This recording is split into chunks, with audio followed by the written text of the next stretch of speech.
The crash was like a thunderclap right inside the store. It ripped through the peaceful afternoon. Glass exploded in a blinding spray, showering the polished marble floor with sharp, glittering pieces.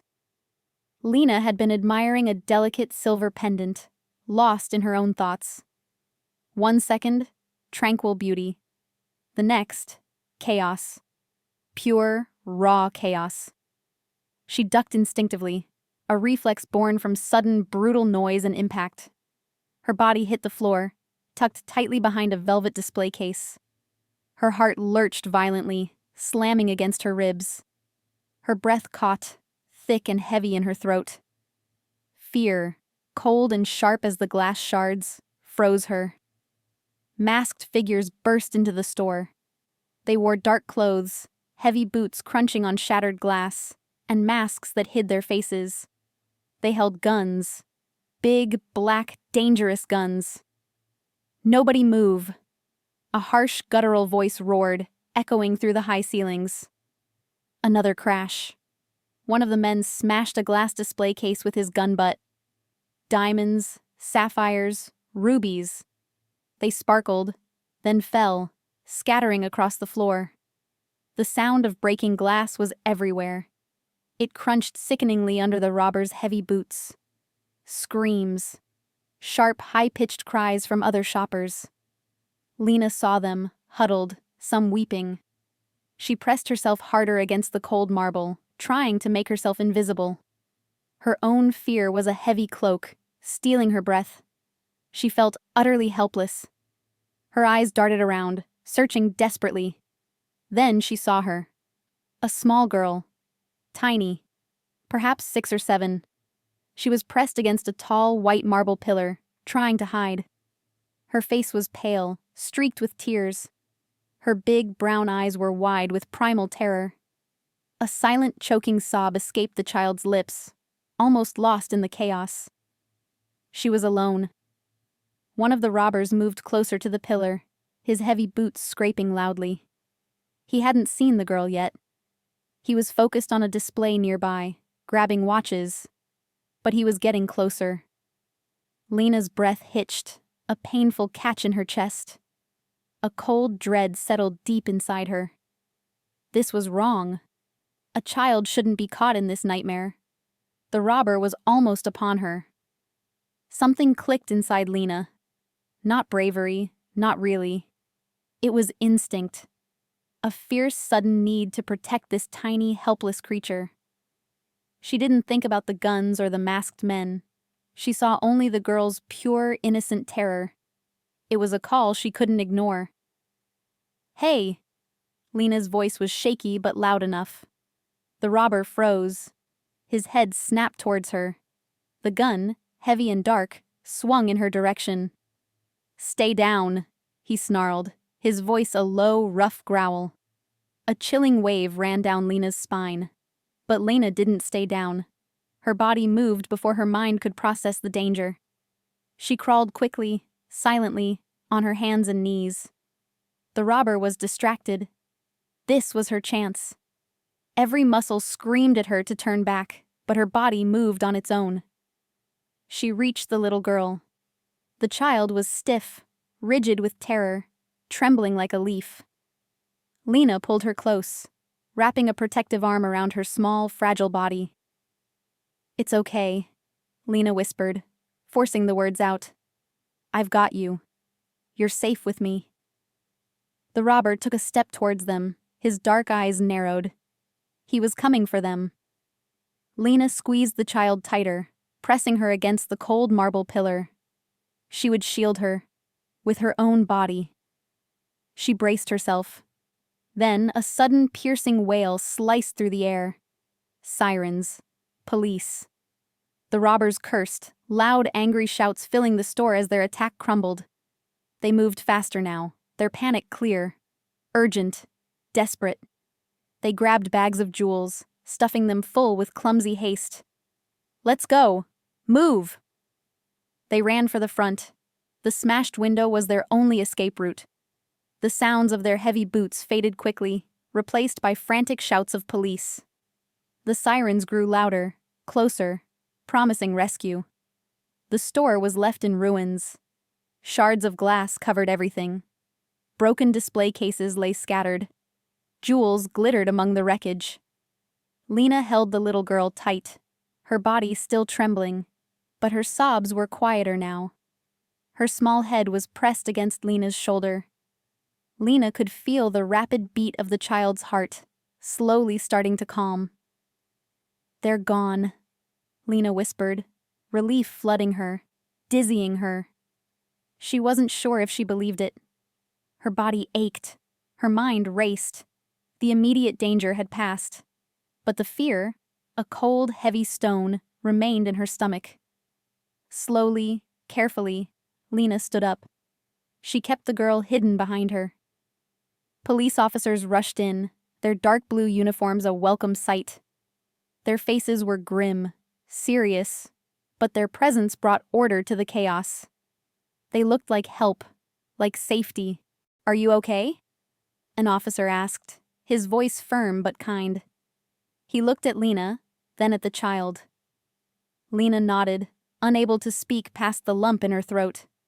She just held the little girl tighter. The child had soft, dark, curly hair. Her big brown eyes were still red-rimmed. "What's your name, sweetie?" the officer asked the child gently. The girl didn't answer. She just buried her face deeper into Lena's side, clinging to Lena's shirt. "It's okay," Lena said gently, stroking the child's hair. "You're safe now. Everything is going to be okay. Truly." Another officer came over. He took an assessing look at the girl. His eyes widened slightly, a flicker of recognition. He spoke into his radio, his voice low but clear. "We found a child. Looks like... Yes, it's her. Mia. Call it in. Tell Mr. Russo." Mr. Russo. The name hung in the air, thick and heavy like a shroud. Lena had heard that name before. Not often. Always in hushed whispers. Always with a hint of fear, a shiver of respect that bordered on terror. He was a man of immense power. A man people avoided, respected, and deeply feared. A man who controlled the city's hidden world, its shadowy underbelly. A mafia boss. The realization sent a new, unsettling chill through Lena. This new kind of chill wasn't the cold fear of the robbery anymore. This was different. A cold, stark awareness settled deep inside her. She had protected a child connected to that world, to that kind of man. A man with such a reputation, such a reach. She didn't know it yet, but this simple act, this split-second choice, had just changed her life forever. It would tie her to a powerful, dangerous man. A man who lived by his own, strict, unforgiving rules. A man who would now owe her everything. A man who would look at her not just as a brave woman, but as something more. Something he would claim. Her simple, normal life was over. Her world was about to be completely transformed by a debt a mafia boss would never, ever forget. This was the start of a story where danger and a surprising, powerful love would twist together, reshaping everything she knew. The police had finished their questions. Lena, still holding Mia, felt a profound exhaustion settle over her. Her body was sore, her nerves frayed, but her mind was still buzzing with the name Mr. Russo. The officers had been polite, but had quickly moved them away from the chaos. They led Lena and Mia out to a less crowded street corner. Flashing lights from police cars and ambulances painted the night in urgent red and blue. Reporters were still gathering, their cameras clicking. Lena felt exposed, vulnerable, her sudden fame a stark contrast to her desire for anonymity. Her simple, private world was suddenly on display. An officer, a kind-faced woman, took Lena's official statement. Lena recounted the terrifying events, the masked men, the glint of the guns, the sudden burst of violence. She described finding Mia, small and utterly terrified, and her own desperate move to shield the child. She didn't talk about her own sudden burst of protective instinct. It felt too private, Too deep, too raw to share with strangers. Mia was still clinging to Lena. Her small hand gripped Lena's shirt tightly. Lena gently tried to unwrap the child's fingers. "Mia, sweetie," she whispered, "you need to go with the police now. They'll help you find your family. They're here to keep you safe." Just then, a sleek black car, long and expensive, pulled up to the curb. It was so dark it seemed to absorb the flashing lights around it. Two men got out. They were big, powerfully built. Dressed in sharp, dark suits, they looked like shadows given substance. Their faces were serious, grim, etched with quiet intensity. These were not police, not reporters. These men looked like they meant business. One of the men, the one Lena recognized, walked straight to Mia. He knelt down, his large frame somehow managing to be gentle. His face was stern, hard, unreadable. But his eyes, for just a flicker, softened when he looked at the child. "Mia," he said. His voice was deep, gravelly, but held a surprising warmth when he spoke her name. "Are you okay, little one? Did they hurt you?" Mia slowly looked up, her tear-filled eyes meeting his. She still looked scared, but a tiny spark of recognition, a flicker of trust was in her eyes. She let go of Lena's shirt and reached out a hesitant hand towards him. The man gently took it. His large, powerful hand covered her small one, a symbol of protection. He looked at Lena then. His gaze was intense, like he was seeing right through her, into her very soul. It was unsettling, but also strangely calming. "Thank you," he said. His voice was low, firm, resonating with quiet authority. "For protecting her, for keeping her safe." It wasn't a question. It was a statement. A heavy, unspoken promise. Then, with a fluid motion, he scooped Mia up. The child, still silent, clung to him, burying her face in his shoulder, finding comfort in his strength. The two men, moving with practiced coordination, walked back to the black car. Mia looked back once, over the man's shoulder. Her big brown eyes met Lena's across the flickering lights. It was a silent goodbye, a shared moment of terror and a strange, sudden connection. Then the car door closed with a soft thud, and the vehicle drove away. Just like that, Mia was gone, taking with her a piece of Lena's fear, and leaving behind a deeper mystery. Lena felt a strange emptiness as the black car vanished. The rush of adrenaline finally faded, leaving her trembling. She was left with a chilling cold that settled deep inside her bones. The name Mr. Russo echoed in her mind. Who was he, truly? What did this debt mean? What kind of man commanded such presence, such silent, immediate obedience? The next few days were a blur of restless nights and anxious days. Lena went back to her small, familiar apartment, trying to reclaim the normalcy that had been shattered. She returned to her job at the local library, stacking books on quiet shelves. Her job was quiet, peaceful, a stark contrast to the violence she had witnessed. But that peace felt far away now. The images of the robbery played over and over in her head. The shattered glass, the glint of guns, Mia's terrified face, and the quiet, intense men who had taken her away. She tried to forget. She forced herself to read, to focus on her work, to walk familiar streets. But she couldn't. She kept looking over her shoulder, a constant nagging feeling of unease. Every loud noise made her jump. Every dark car that slowed down made her pause, her heart thumping wildly. She felt like she was being watched, constantly observed. It was deeply unsettling, because she was just Lena Petrova. What would a man like Mr. Russo want with her? Why would he care? The question gnawed at her. Then, one evening, it happened. She was walking home from the library. The streetlights flickered on, casting long, distorted shadows. The air was cool. A dark car, impossibly sleek and black, slowed silently beside her. Her blood ran cold. It was the same car. Her heart leaped into her throat, beating a frantic rhythm. The passenger window rolled down slowly, smoothly, revealing the man who had carried Mia from the store. His face was unreadable, his eyes dark and unwavering. He wasn't smiling. "Lena Petrova?" he asked. His voice was calm, steady, but firm. It left no room for doubt. Lena stopped dead in her tracks. Her blood ran cold. How did they know her name? Her full name?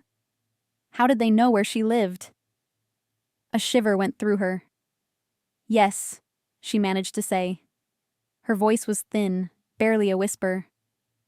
"Mr. Russo would like to speak with you," the man said. "It wasn't an invitation. It was an order. He wants to thank you properly. In person." Lena's mind raced, scrambling for an escape. Her instincts screamed, "Say no! Run!" But where would she run? They knew who she was. They found her so easily. Fear tangled with a strange, dark curiosity. What if she said no? Would that be worse? She remembered the man's intense gaze. His quiet, heavy, "Thank you." She felt a pull, a strange sense of fate. "Now?" she asked, her voice barely a whisper. "Now," he confirmed, his gaze unwavering. He reached across and opened the back door, a silent command. Lena hesitated for only a second, her entire life flashing before her eyes. This was it. Her life was about to change again, irrevocably. She couldn't go back to her old life. Not now. Not when the shadow of Mr. Russo had fallen over her. She took a deep, shuddering breath, trying to steady her shaking hands and calm her racing heart. She got into the car. The door closed with a soft, heavy thud. It felt like a vault sealing behind her. She was heading into a world she didn't understand. A world of power, danger, and unspoken rules. The car ride was silent, long, and tense. The city lights blurred outside the tinted windows. Lena sat stiffly, her hands clasped tight in her lap. The man driving said nothing, his profile unreadable. The air inside the car felt heavy, thick with unspoken questions, with her own rising fear. Lena's mind raced. What was she getting herself into? Was she in danger, truly? Or was this something else entirely? She thought of Mia, the little girl's scared eyes, her small hand clinging to Lena's shirt. She had just acted, a pure, selfless impulse. Now her life was twisting into something she couldn't have imagined. The car left the busy, well-lit streets of the city. It drove through quiet, tree-lined roads, then narrower, darker lanes. Soon, towering iron gates appeared, rising out of the darkness. They were huge, dark, and grand. They swung open slowly, silently, as the car approached. Beyond them, a long, winding driveway led to a massive house. It was more like a castle, really. Dark stone, many windows glowing softly with interior light, sprawling across the landscape. Guards, barely visible in the shadows, stood by the gates, watching them. Serious men with hidden intentions. The car stopped in front of the grand entrance. The driver got out and opened Lena's door. She stepped out, feeling utterly small and out of place in this magnificent, intimidating setting. This was a world far removed from her quiet library, her cozy apartment. The night air was crisp, silent except for the crunch of gravel under her shoes. Inside, the house was just as imposing. High ceilings soared above, decorated with intricate plasterwork. Polished wooden floors gleamed. Expensive, heavy furniture sat arranged in elegant clusters. It was a place of immense wealth and undeniable power. Elegant, but also felt cold, almost regal. Another man, dressed in a sharp, dark suit, met them. He led her through a wide, silent hallway. He stopped at a large, heavy door. He knocked once, softly. A deep voice from within said, "Enter." Lena felt a knot of nerves tighten painfully in her stomach. This was it. The moment she had dreaded. She walked into a vast study.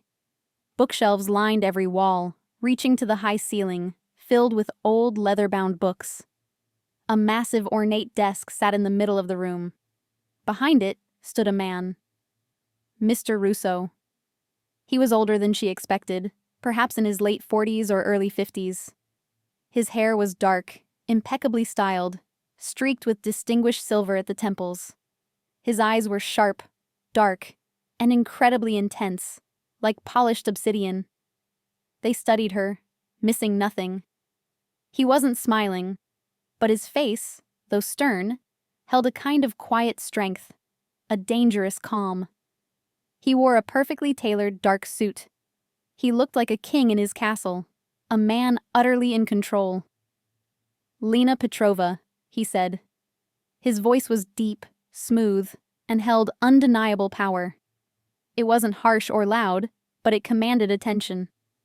He stepped from behind the desk, moving with easy grace. He came closer. Lena felt her breath catch. He was even more imposing up close. "Please, have a seat." He gestured to a large leather armchair. She sat, feeling suddenly weak in the knees. He sat opposite her, not behind his desk. He wanted to be close. It felt more personal, more intense. "My niece, Mia," he began, his gaze never leaving hers. "She told me about you. About what you did for her." His voice softened just slightly when he said Mia's name. "She was very scared, traumatized. You protected her. You put yourself in harm's way for her. For my family." Lena swallowed, her throat suddenly dry. I just reacted," she said softly. "Anyone would have. I couldn't just leave her there." He shook his head slowly. "No. Not everyone, Miss Petrova. Most would have hidden. Many would have run. You showed courage. A rare kind of courage. An instinct to protect the innocent." He paused, letting his words sink in. "That is not common." He leaned forward slightly, his intensity deepening. "I am a man who believes in debts, Ms. Petrova, and in loyalty. More than that, I believe in family. You saved a member of my family. That is not something I take lightly. That is not something I forget. Ever." Lena felt a cold shiver run through her. This wasn't a simple thank you. This was something far deeper. A bond. A promise. And perhaps a kind of cage. A tie she might never break. His world was one of unbreakable allegiances. "I owe you everything," he continued, his voice firm, resolute. "And I don't abandon those who help my family. You are now under my care, my protection." His words were an offer, yes, but also a statement of undeniable fact. A new reality. Your life is no longer your own to struggle with alone. You deserve peace. You deserve safety. You have earned it. My family protects its own. And by saving Mia, you are now connected to us. You are one of us." Lena looked at him, completely overwhelmed. Safety? Peace?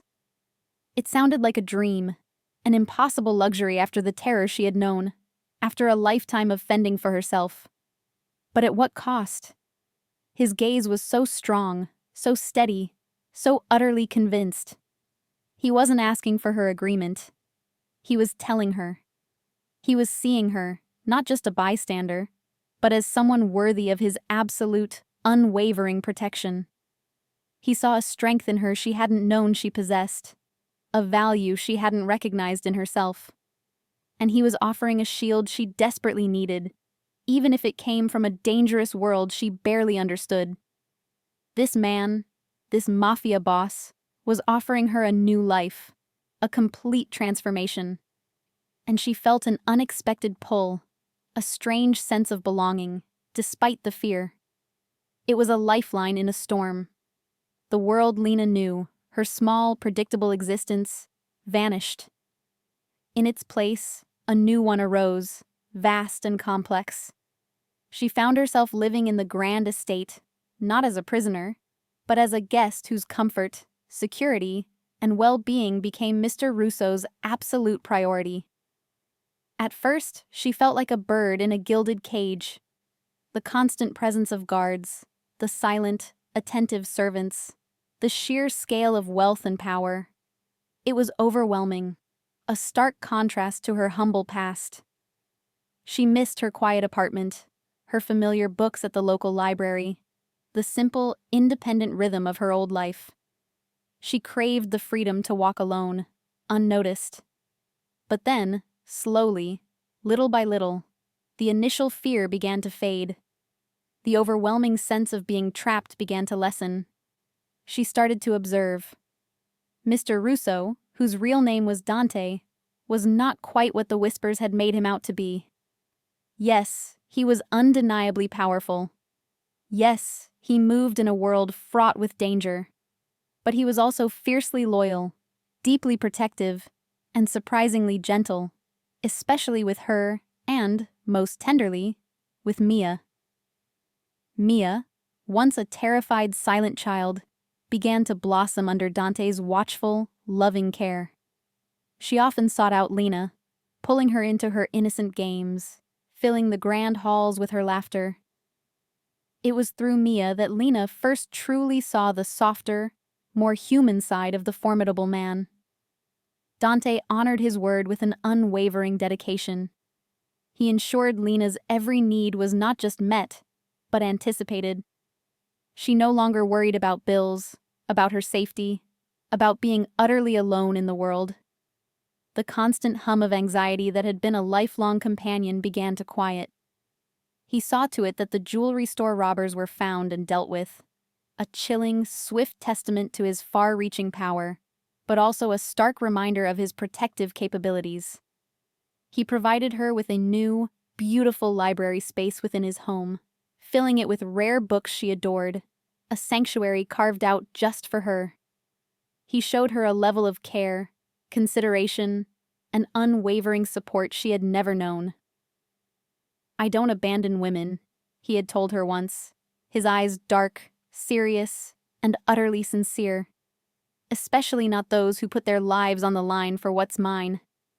You are my responsibility now. You are safe." Slowly, carefully, Lena began to see the true man beneath the intimidating reputation. She saw his honor, his unwavering principles, a strict code he lived by, even if those principles were sometimes rooted in a world she didn't fully understand. She saw how deeply he loved Mia, a fierce, tender love that cracked through his hard exterior, revealing genuine warmth. And as she truly saw him, he, in turn, truly saw her. He saw her quiet strength, her innate kindness, her unwavering resilience, her intelligence, her passions. He challenged her, not with anger or demands, but with an unspoken expectation that she would rise to meet this new, extraordinary life. He didn't just protect her body, he nurtured her spirit, encouraging her to read, to explore, to simply be. Their relationship wasn't a fairy tale. It was born of crisis, forged in danger, and tempered by the stark realities of his world. But it was real. Their conversations grew longer, deeper, stretching late into the night. They shared stories from their vastly different pasts, dreams for an uncertain future, and fears they dared not voice to anyone else. He learned about her love for literature, her quiet observations of the world, her gentle spirit. She learned about the heavy weight of his responsibilities, the burdens he carried for his family, the loneliness that came with his power. They found common ground in unexpected places, a shared understanding that transcended their different worlds, binding them together. A slow, undeniable passion grew between them, burning steadily, growing in intensity. It was a love that felt both dangerous and utterly inevitable, a force that reshaped their lives. His touch became firm, possessive, yet always filled with a tenderness that stole her breath. She learned to lean on him, to trust the immense strength he offered, to find comfort in his presence. He, in turn, found a peace with her he hadn't known was possible, a sanctuary from the relentless demands of his life. Lena, the quiet librarian who once felt invisible, became the unwavering heart of a powerful, dangerous man. She found her voice, her strength, her purpose, and a love that redefined everything she thought she knew about life, safety, and belonging. They built a future together, one where his dangerous world was still present, still lurking at the edges, but now she navigated it by his side, protected, cherished, and no longer alone. Mia flourished, growing into a bright, confident child, calling Lena Aunt Lena with a joyous abandon, a testament to the family they had unexpectedly forged from chaos. Lena, once a victim of circumstance, became a woman transformed. She was strong, fiercely loved, and an integral part of a world that once terrified her, a world she now understood, and even, in a strange way, loved. She found her second chance, not in escaping danger, but in embracing the unexpected protector who offered her everything: safety, family, and a love that burned brighter than any jewel. This story, Lena's incredible journey from fear to fierce love, reminds us that courage can be found in the quietest souls, in the most unexpected moments of instinct, and that love can bloom in the darkest, most dangerous corners of life. It shows us that true protection is not just about shielding someone from harm, but about empowering, valuing, and truly seeing another person, nurturing their spirit as well as their body. Dante, the dangerous boss, found his redemption, his peace, and his deepest joy in Lena's purity and unwavering spirit. And Lena, the forgotten librarian, found her greatest strength, her purpose, and a profound sense of belonging in his absolute, unwavering protection and love. If Lena's incredible story of finding love, safety, and a whole new life in the shadow of a powerful mafia boss touched your heart, don't keep it to yourself. We want to know what you think. Hit that like button to show your support, and make sure you're subscribed to our channel so you don't miss any more stories of powerful personal transformation, unexpected romance, and deep, resonant human connection. Click the notification bell too, so you're always the first to know when a new, captivating tale drops, and join our community of story lovers. We want to hear from you. What was your favorite moment in Lena and Dante's story? Did you expect their relationship to grow so strong, given the dangerous world they inhabited? And what do you think true protection means when it comes from a man who lives by such intense rules? Share your thoughts, feelings, and interpretations in the comments below. Your insights and personal reflections are what make our community so special. We love reading and responding to every single one of your comments.